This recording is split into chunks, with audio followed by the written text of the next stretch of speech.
Merong nagtatanong, si Daisy Vista. Good afternoon po, Pauchi Persida Acosta. May Ayan. bahay at Lupa lupa. po kami sa probinsya. Ang nagmamay-ari po noon, silang magkakapatid ng mama ko. Pinaayos ng tita ko. Hindi na ako nakakauwi sa amin. Medyo hindi pinalad mag-Maynila. Then now, gusto ko lang marinig mga payo niyo po sa akin kung anong pwede ko pong magawa o may karapatan pa po ba ako. Eto po pala, wala na rin po ata mama ko sa pagmamay-ari nilang magkakapatid dahil ginawan na lang siya ng bahay. Ako po ay gusto ko maging patas. Pumunta po kayo sa Public Attorney's Office nearest to the no? Yung may sakop ng kinaroroonan ng property lupa, yung jurisdiction. probinsya, may PAU dyan.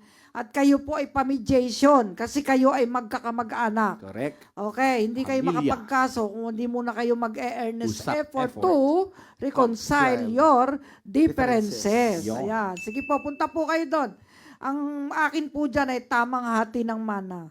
Dapat walang gulangan. Fair. Kaya nga, kung sino po talaga ang dapat magmayari, pag-usapan, upuan, face-to-face sa Yun. Public Attorney's Office. Office. Ang tunay na face-to-face ay sa Public Attorney's Office! Ayan, sa ating mediation and conciliation program. Ayan, ngayon, yan ang ating sinusulong. Oo, para... Dahil mentras walang kaso, tapos ang kaso, everybody Happy! Ayan.